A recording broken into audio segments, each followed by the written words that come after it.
Tapos eto, architect, marami rin ang nagtatanong nito, lalo na pag apartment.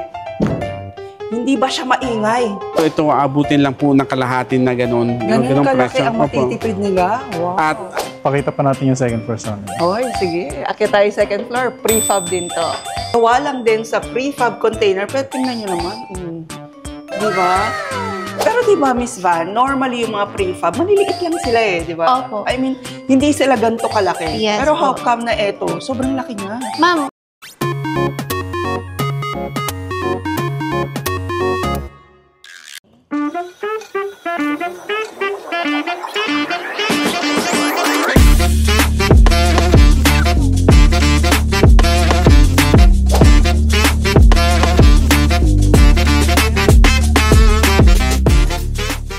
Welcome to another vlog mga ka-best finds. Sa vlog na to, I'm sure magiging excited na naman kayo sa ating topic.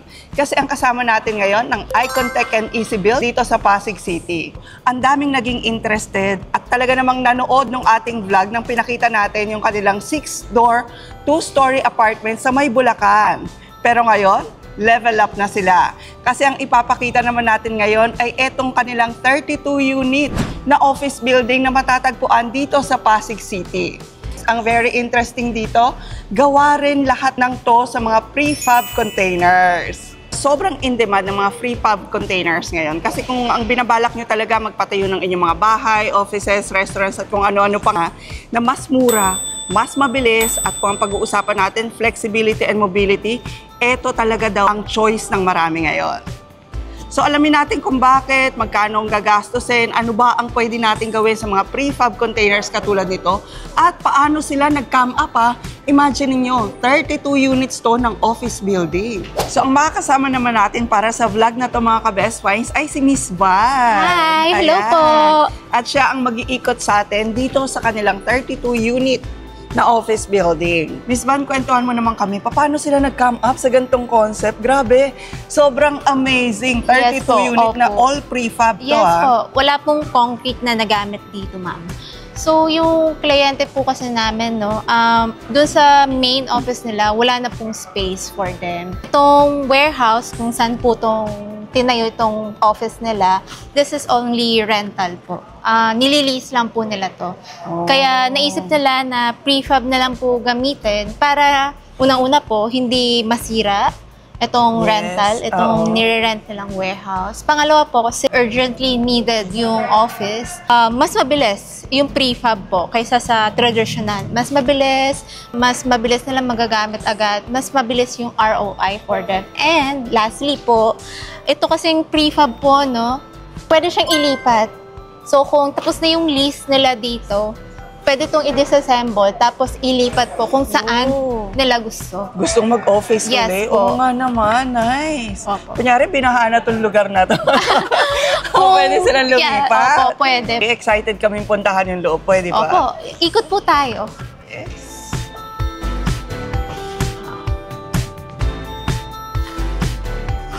Wow! Ito po ang yung ganda. reception area. Nasa first floor po tayo. Okay, talagang opisina. Opo. So, itong tinayo naman is 32 units ng 6 by 4 meters prefab po namin. Okay, hindi ko pa na-imagine, pero meron pa tong second floor Yes and po. meron pa sa likod, parang gano'n. Opo.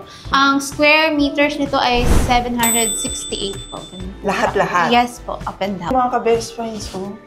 Ayan, oh. Ayan yung prefab niya, no? Ito yung material ng prefab. High quality po Oo, pero pag tinignan niyo siya, hindi niyo aakalain. na prefab po. Oo, kasi parang traditional na office nga yung Opo, itsura. opo. Okay, tapos etong lahat, kayo na nag-design Opo, nito. so yung interior, yung carpet po, itong WPC, sa amin po galing. Yung mga lights, yung salamin po, lahat po na nakikita nyo ngayon, kami po ang naglagay. Pasok tayo dito, ma'am. Pakita ko sa inyo yung magiging working area nila. Ang laki rin ha. Pero di ba, Miss Van, yung mga prefab, maliliit lang siya? Opo. How, I mean, hindi sila ganito kalaki. Yes Pero po. how come na eto? Sobrang laki niya. Ma'am, dito po tayo. Tuturo ko sa inyo, ma'am, kung ano yung size ng isang prefab. No? So, ito po, itong isang room na to is equivalent to 1 prefab po. Ayan. Ayan. Ito yung isang prefab Opo. daw. Ganda, nakakaasar. Kasi parang nasa office ka lang na Opo. concrete. So, Ayan, yung prefab po, yung ginawa namin dito, yung mga prefab, pinagdugtong-dugtong namin. Naglagay kami ng bolts para combine sila structurally na matibay. And then, naglagay kami ng partition para magawa yung mga office. Oh, tapos eto mga bintana, kasama na rin yan. Yes po. So kahit pa nga sa mga bahay nyo, napakita naman natin doon sa last vlog natin, may mga provision sila for windows, kasama na rin yun. Opo. Tapos mga outlets, tama. Opo, kasama na po. So etong ganito kalaki, ma'am, ilang prefab ang nagamit dito? Yung dito po sa first floor, 16, then 16 units din sa second Sa floor. taas. Yes po. Okay, tapos pakita ko na rin sa inyo itong mga ka-best finds. So, gawa lang din sa prefab container, pero tingnan nyo naman. Di ba? Meron na silang employees bathroom. Yan o, kumpleto na, may mga sinks. Ito rin, kayo na ang gumawa. Yes po. So, Ayan, oh. sa sink, ito pong salamin, kami na po yan. Tapos hindi lang po basta-basta salamin, ma'am. May pang make Pang hotel feels na salamin. Yes, pang wardrobe. Yung cabinets po, the urinals, lahat po Ganda. nandito. Yes po. Okay. Tapos, again, hindi tayo naka-air condition ngayon at tanghali tayo nagsushoot ngayon, pero hindi ko dama yung init. Opo. Ito, to be honest with you. So, sa bahay, ganun din ba? Kasi nung last naman kasi, dun sa Bulacan, medyo maaliwalas talaga yung Opo, paligid, may opo. mga puno. Pero dito, city tayo, pero and yet, hindi pa rin mainit. Talaga bang ganun? Yung sa prefab po, no, sa amin, ang prefab po namin, may insulation po. So, ang insulation po ay sa walls and sa ceiling po. So, itong insulation, it helps. Kung meron kayong aircon, mapabilis yung paglamig inside. Oh. Kung mainit naman po, kung walang aircon, it lessen yung init inside. Tapos, po. just to share also, naka-tiles na rin yung Naka-tiles, bathroom nila. yes po. Ay, So, oo. bukod po yan sa naka-tiles, ma'am, yung isa sa maganda sa bathroom namin. Meron siyang one advantage po. Naglagay kami ng isolation drain po. Nakapalibot po yan dito sa bathroom namin. Isolation drain. Para Opo. saan So, naman yun? yung drain po, for example, bumaha yung bathroom, ma'am. Oo. Nasira. Then, napuno siya ng tubig. So, yung tubig, hindi po siya pupunta dito sa office area or sa living area kung sa bahay niyo po. Tutulo siya mismo dun sa drain. Hindi siya naka-isolate okay. yung bathroom na. Okay, so, kasi tatanungin ko pa lang, paano pag sa restaurants, di ba? Gusto kong i-conceptualize restaurants. Tapos, syempre, di ba, very busy ang kitchen, Opo, laging opo. basa ang floors.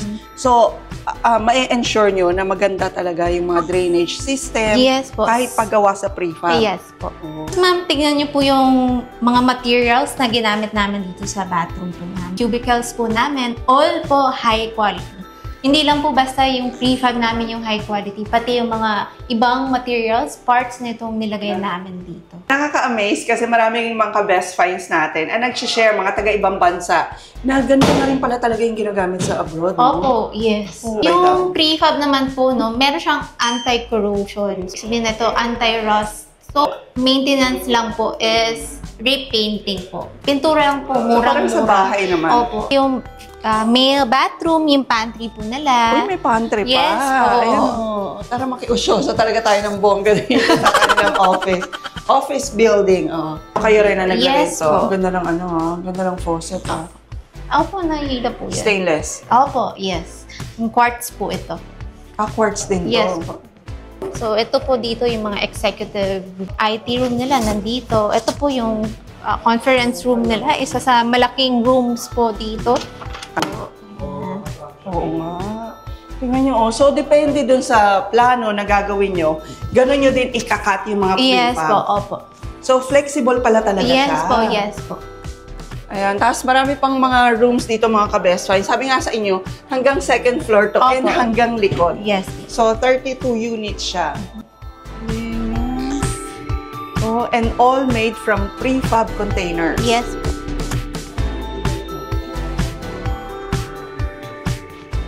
And ma'am, maniniwala ka ba na tinapos lang namin tong ganito kalaking na project in just 3 months po? 3 months lang. Yes po. Kasama na tong lahat na interiors. Pwede nang gamitin. Kulang na lang po furniture. Compare sa traditional, baka umabot pa to ng taon. Hindi po ba? Yes. At syempre mga ka-best finds, bukod dun sa ganda ng building na to, hindi natin palalangpasin yung architectural and engineering side na concept nitong building na to. Syempre, dapat safe. Grabe, busy kayo ha. Ano ba to? Opo. Ito yung blueprint. Kayo mismo nag-design nito, no, architect? Yes. So pag-usapan nga natin yung engineering and architectural side ng ganitong klaseng project. Kasi kakaiba to eh. Prefab containers na office building. So gaano ka-safe at gaano katibay yung mga ganitong structures? Lalo na ngayon ha, kabi-kabila yung mga lindol natin. May advantage talaga yung ganitong prefab construction. Bukod sa lightweight yung gamit natin na steel structure, mas safe din po talaga siya when it comes to earthquake. Dati nabanggit ni Engineer Kim na kasama namin sa previous vlog na ang mga prefab daw, they are earthquake proof. Totoo ba yun? Yes, ma'am. Pero hindi naman natin masasabi talagang earthquake proof since force majeure siya. Pero Ano yung force majeure? ito yung yun nga ma'am, yung mga natural disasters po. Okay. Like typhoon, earthquake. Ma-assure lang po natin ay talagang safe po si prefab construction. Since nasa loob ng existing warehouse itong prefab construction natin, gumamit tayo ng I-beam steel posts. So, I-beam steel post. Yes, ma'am. Instead of using a traditional concrete foundation, dun naka-lay yung ating mga prefab. Oh, mas okay ba yun kaysa sa mga concrete? Yes, ma'am. Actually, nag-adapt lang kasi tayo sa environment ng site. So, hindi kasi advisable na magbutas at mag-install ng concrete foundation. Kaya tayo nag-install nag-isip ng ibang paraan. Okay, yung tapos Architect Paul, ang galing ng design nyo rito ha, no? Yes, Tapos may thank mga you, ma'am. column pa kayong ganyan para talagang traditional na office. Opo, ma'am. Tapos kung mapapansin niyo po, yung lobby po natin, we designed it to be very welcoming po and professional when it comes to first glance po. Oo nga, correct. Talagang para kang pupunta sa office sa Makati.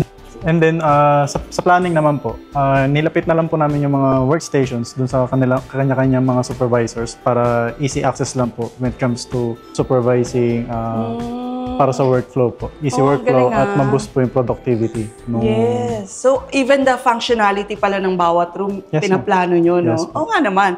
Nandun yung boss, kita niya na yung mga tao. Yes po. Naglagay rin po kami ng mga clear na fire exit signs po para just in case na may emergency po tayo.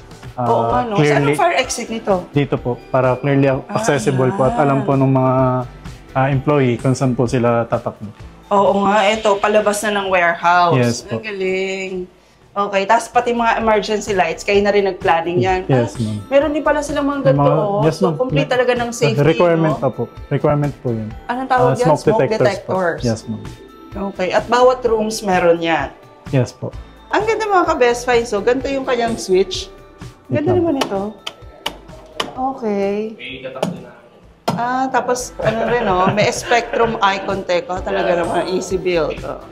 Kala ko wala siyang concrete. Hindi ba concrete tong stairs niya, sir? Hindi po siya concrete. Bali, pinabricate po namin to dito. Dinesign po namin to ng using tubular steel and angle bars po. Galing. Opo. Tapos naglagay lang tayo sa gitna ng framing at naglatag lang po ng matting. Saka na po inano yung tile grout tsaka yung mismong tiles. Okay. Kala ko mali lang sila nung sinabi nilang walang concrete. Eh. Okay, wala pala talagang Opo. concrete. Yung binanggit ko kanina na I-beam po. The I-beam. Opo, yan po yun. Na Actually, hindi na naghukay. Oh, talagang Bolt. bolt Opo. lang? Anchor bolt po yan. Nasa malalim yan, ma'am. Ganito po halos. Na may chemical pa po yan talaga. Para pag umuga, talagang matibay. Talagang matibay Yes, siya. O sa bagay, naririnig ko na rin yan ngayon. Eh. Kung mapapansin nyo rin mga ka-best finds, yung mga bagong buildings na ginagawa ngayon, mga I-beam na rin steel ang ginagamit, Yes, eh, ma'am. no? Kasi sa time and cost po, talaga makakasave po tayo. Mas mura ba talaga pag I-beam ang ginamit? I-beam steel? In the long run, ma'am, mas mura siya. Pakita pa natin yung second floor sa amin. Hoy, sige. Akit tayo second floor. Prefab din to. Oh, nice. May terrace pa talaga, ha? Yes, ma'am. Bali, Hindi ba to na-request po. Hindi ba ako mahuhulog Hindi dito? po. Unless Hindi po. tatalon, eh, no? Na-request po ni client kasi na magkaroon ng balcony. Okay, Opo. para nang monitor niya rin yung gawa, no? Yes po. Tingnan nyo mga ka-best finds, so, eto rin yung second floor nila. Prefab lahat to. Yes. Sabi ni Miss Van kanina, 16 sa baba and 16 prefab containers din ang ginamit dito sa taas. So eto, sigurado na pag kunyari lumindol, hindi hindi babagsak tong second floor. Hindi po. Opo. Talaga? Yes, ma'am. Ayan na, 100%. Yes, ma'am. Kasi gumamit tayo ng mga industrial grade na floor joist na po rito. floor purlins po. Mas makapal siya compare sa standard na floor purlins para makater natin yung tao na mga office workers dito. Oo, kasi maraming tao to. Yes po. Kasi ang daming office, mga ka-best finds. So, tapos yung clients pa nila. Yes, ma'am. So, designed para sa ganun ang mga prefab container. Yes, ma'am. Even yung dead load mismo nitong structure, computed po ng mga engineers natin. Okay. Pwede ba silang mag-third floor pag prefab? Yes, ma'am. Up to 3 floors naman po yung allowed na pagpapatong ng mga prefab containers natin. Kunyari, pagpapatungin mo yung prefab, As beam to beam na po yun, ma'am. beam to beam Yes, na. ma'am. Opo. Ayan. Column to column, beam to. Oh, so nakita niyo na mga ka-best finds kung gaano ka-flexible So kahit ano pa nga yung gusto niyong ipagawa, kahit malaking restaurant, Yes, pwede. ma'am. Yes. Up to third floor na bahay, Yes, po. pwede. Yes, po. Tapos eto, architect, marami rin ang nagtatanong nito, lalo na pag apartment. Hindi ba siya maingay? Kunyari yung nasa baba, hindi ba nakaka-istorbo ang ingay nito?